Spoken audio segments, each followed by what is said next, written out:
Right now, it's between King Joffrey, Lisa from 90 Day Fiance, and Molly. Those are like my top 3 most hated people on TV right now.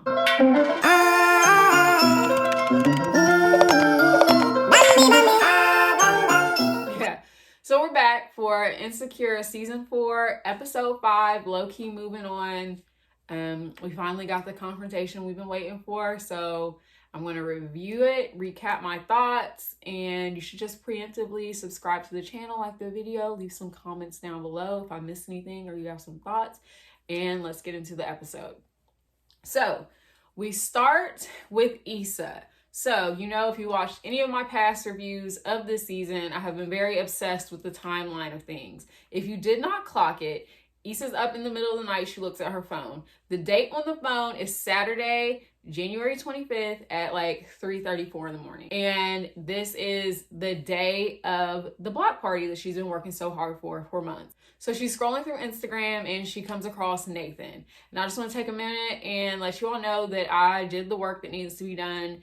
And there's actually a Issa D Post, I think is what it's called, and a Nature Barber Instagram account.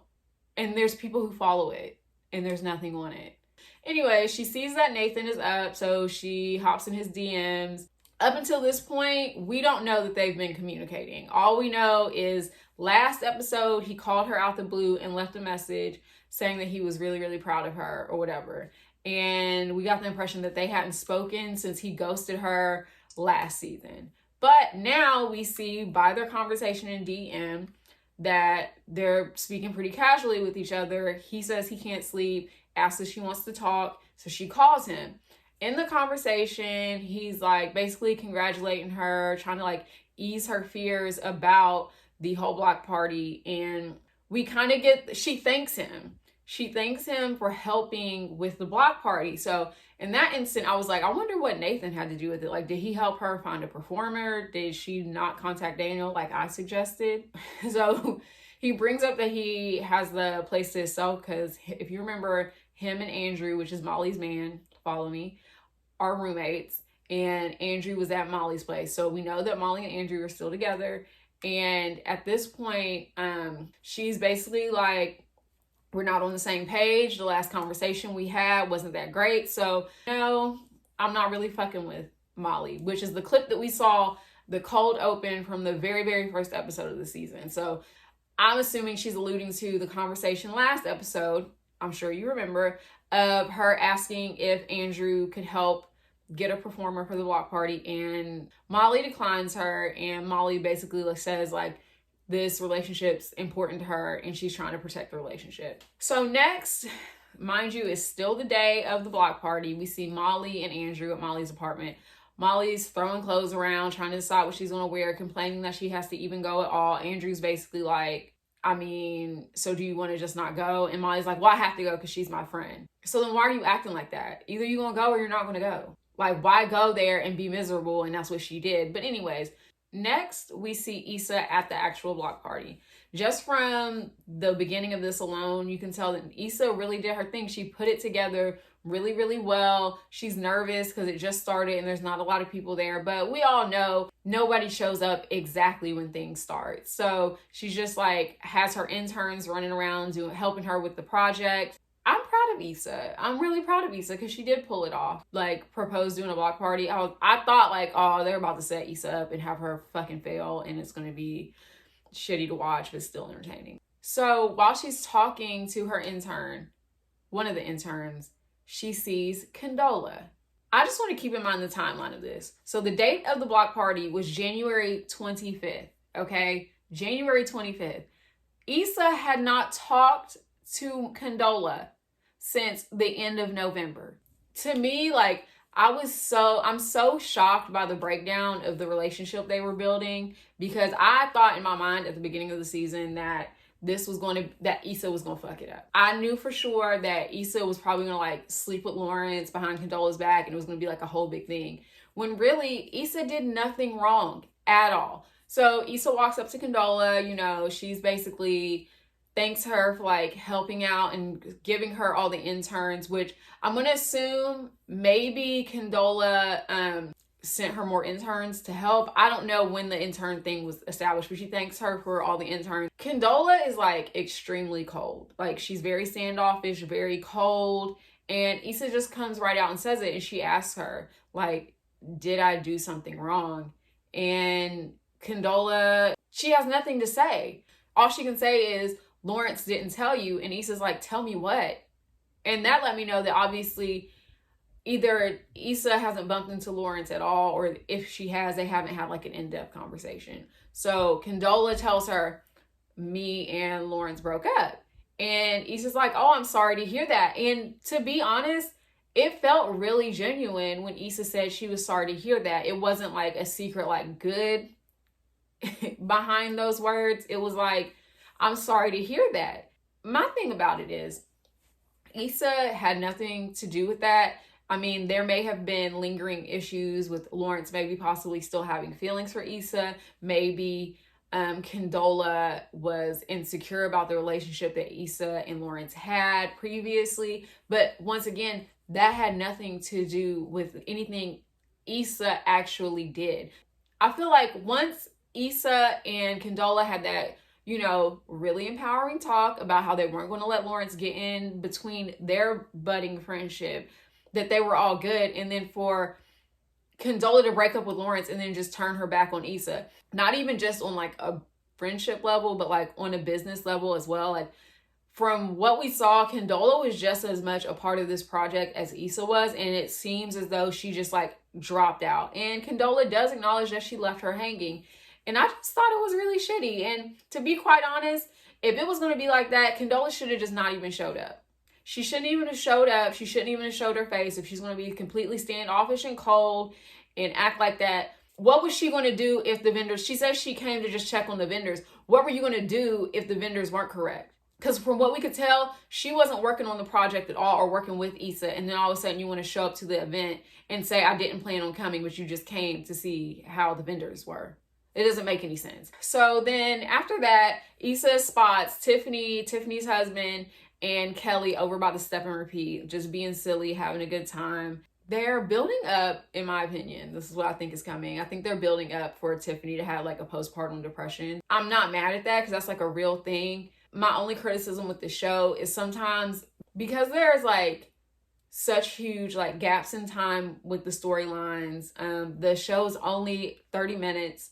So there's only so much you can get to in the episodes. I don't know how in-depth they're going to get with it. And while it's important to bring postpartum depression to the masses and the people who are watching who may not be informed about it, I kind of feel like if you're not going to kind of delve deep into it, I don't know that I even want you to explore it, because me having a mother of 4, I know all about it. So I'm going to see how it plays out. But anyways, once again, I digress. Tiffany's saying like she's basically happy to be away from the baby. That's relatable for new moms, any moms. It's a lot when you have a newborn. Kelly is pretending to be British, and Amine, who I knew he was an attractive guy. I didn't realize how tall he was, and that instantly, fine. He was fine. But she was pretending to be British, like, didn't make any sense at all, but it was hilarious and funny. And so while they're all like clustered together, Issa asks Tiffany's husband, like, did you know that Lawrence and Condola broke up? And he says no, he's actually offended because normally Lawrence tells him too much. He had no idea. So I don't know who Lawrence is talking to. Did he just keep it a secret? I don't know. Where's Lawrence? So then we go back to the girls and Molly's there. And once again, they asked Tiffany about breastfeeding, and she like makes a flippant comment like, the baby didn't take, that's her loss. So it's like they're building up this postpartum depression thing. But so Issa walks up and Molly's there. It's a really awkward like exchange. Issa says to her, I didn't think you were showing up. And Molly says, why wouldn't I? I'm your best friend. And it's like, are you though? Because you don't behave like a best friend would. So then while they're standing and talking and it's awkward, Amal shows up, Issa's brother. I forgot the little like banter that Amal and Kelly have with each other, and it's hilarious. Once again, one of my favorite parts of the episode. But he mentions that it's supposed to rain, which Issa doesn't need that negativity right now. She just has to focus on what's happening now. So fast forward, we see Tiffany's having a good time with her husband. Her husband receives a phone call from the babysitter. Basically, the baby's really upset and the babysitter's having a hard time. Tiffany's basically like, look, I'm finally out the house. I'm having a good time. Can't you just go? They're not mentioning these things for no reason, I hope. So then we see Andrew and Molly. They're sitting on a couch and basically Molly's basically admitting that Issa pulled it off. It was amazing. Like, the vendors were amazing. The whole setup was amazing. I want to go to a block party like that. I want to go to that block party. It was great. And Andrew's basically kind of like reasoning with Molly. Stuff like that takes a lot of energy, work. You kind of have to have tunnel vision to put it on. So it's not necessarily like Issa was abandoning Molly or anything like that. She just really had to focus. Just like, and he brings up, just like all the times you push me off to do your job, you have to give Issa that same grace. And Molly kind of like begrudgingly kind of like agrees. Issa then runs into Nathan. So this is the first time this season we actually see Nathan. I have mixed feelings about it because I'm really happy that somebody's there to really like support Issa and really be in her corner, because obviously Molly's not. Even earlier in the episode, Kelly like starts talking about how she didn't know what Issa was doing and didn't think she could pull it off. So it just gives this kind of like assumption that most of the people in Issa's life, it's like they supported her but they didn't believe in her, and I think that that's important. The thing about Nathan is I can't get behind Nathan coming back because we haven't gotten a full explanation of why he left. I know there was some mental health issues and maybe they expounded on it in their private conversations that we didn't see, but me as a viewer, I want to know why he left, what prompted it, because if we know what prompted it, we can recognize if it's possibly going to happen again or how to work through it. But as a viewer, I don't know why he left and I'm still offended by it, and it hurt my feelings because I've been ghosted before and I don't appreciate it. We see Issa like standing away to herself, kind of like taking in the whole block party, and Molly comes up. I think she had some wings or whatever, and she offers them to Issa because she's like, I know you haven't had time to eat. And they're kind of starting to stand there, and I'm like, now's not the time for no heart to heart. I understand Molly might have been trying to extend an olive branch, but there's a time and a place. Just like when Issa was having the mixer at the beginning of the season, and as soon as Molly showed up, she wanted to tell her about her problems with Andrew. Like, we're adults now. We have to handle business. We can get to that stuff later. Right now, Issa's throwing an amazing event and she needs to focus on that. If you wanted her to focus on y'all's friendship, you have enough time to do it and you will have time later. We don't need to talk about this now. Anyways, one of the interns lets her know that Vince Staples showed up. Vince Staples is the headliner. As you know, Schoolboy Q like dropped out. So Issa gets pulled away, and you can tell on Molly's face, she has an attitude about it. As if Issa's going to be like, sorry, I had this really important thing going on. Tell me why you have an issue with me. It doesn't make any sense. Like, Molly makes everything about her, and it's just not about her right now. So then we have a scene where, like, it was cute because Issa was, like, being awkward, and then her intern's nose started bleeding, and Vince Staples, I just like his personality. So it was funny. We run into Issa's, like, old roommate. I cannot remember his name, but he's the one that's a blood, and he uses bees for everything. Then we have a scene where the DJ's playing the wobble. Everybody knows that line dance. Everybody's having a good time. I mean, Andrew, Molly, Kelly, Tiffany, Issa gets in there. Everybody's having an amazing time. Next, we see Vince Staples up on the stage, and the block party's packed. It's a successful event. Everything's going great. Andrew and Molly are walking. As they're walking, they're acknowledging that they had a good time. Vince Staples' manager comes up to Andrew and says, hey, Vince wanted to talk to you. Can you come in here and can you speak to him? And he's like, yeah, I'll be there in a second. So Molly's like, what's that about? And he's like, that was Vince Staples' manager, like Live Nation. I don't even know the wording, but apparently Live Nation, if you remember, Andrew works at Live Nation. So Andrew presented the idea to Vince Staples to perform. He was the connect. That's how Issa got Vince Staples to perform. Let's connect the dots.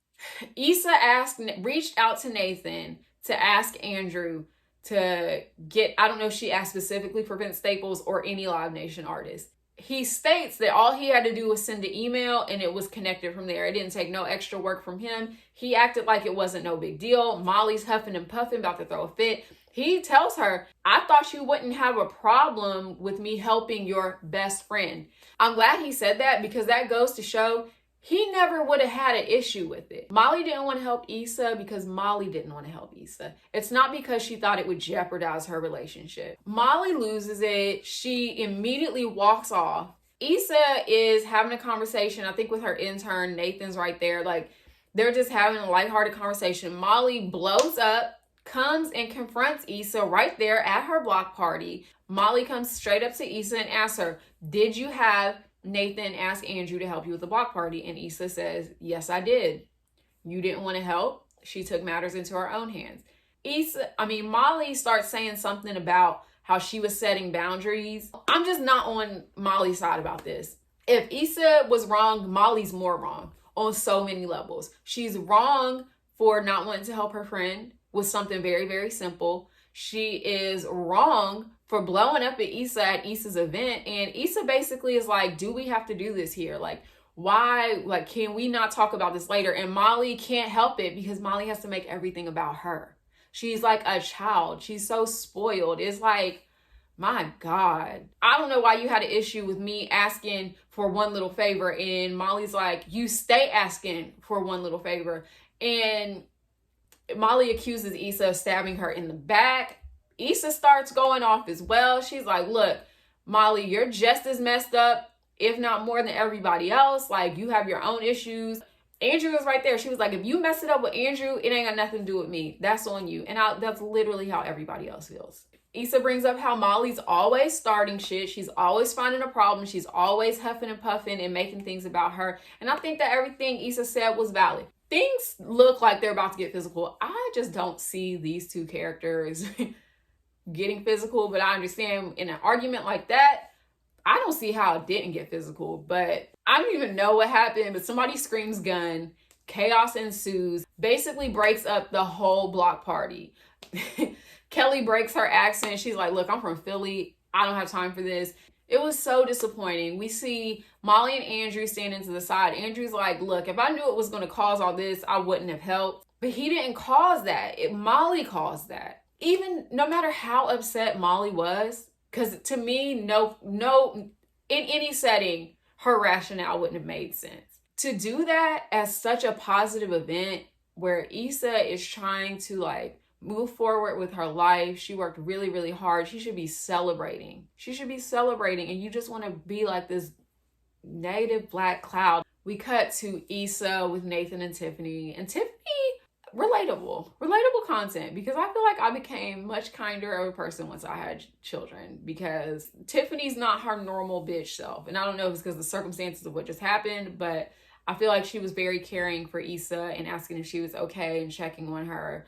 And Nathan asks, like, do you want me to stay? I'll help clean up. And Issa tells him no. I mean, looking around, I think he should have stayed because she needed help, because it was really like dirty everywhere.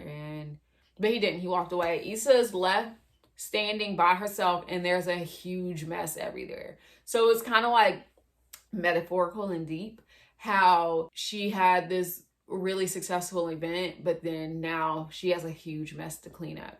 Yeah, that's how we leave the episode. It was good. My whole thing, the meat of the situation obviously is Molly and Issa. Molly being like, Issa's always asking for favors.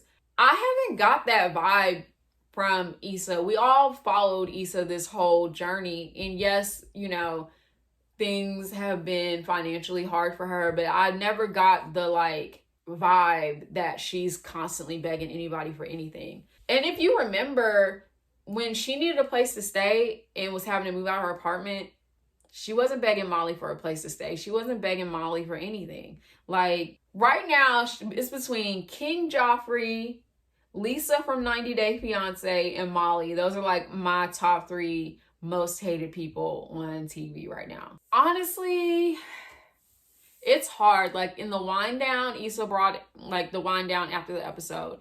Issa talked about how, like, with men, a lot of times they can fight and they can have a problem and then they're fine later. With women, it doesn't really work like that. I can get over things, But when you reach that level of disrespect, because it was like public disrespect at that, I don't know. I don't know if they can repair the friendship, but I would like to see a like before episode. Like I said in another review, I said I want to see like, how did they meet? How long have they been friends? Is there more to this story? Because Molly was like, called Issa. She was like, she said something about her lying ass or something like that. I'm like, do Issa be lying like that? But it's like, maybe there's more that we don't know about. So I hope you liked my review. If I missed anything, let me know in the comments. Let me know your thoughts on the episode, if who you think is right. If I don't know, but leave a comment down below, like the video, subscribe to my channel. You can follow me on Instagram at Ugly Witty, Twitter at Ugly Witty, listen to my podcast, Chicken Soup for the Hot Girl Soul, listen to my other podcast with my family called The Real Sisters Podcast. The link will be down below.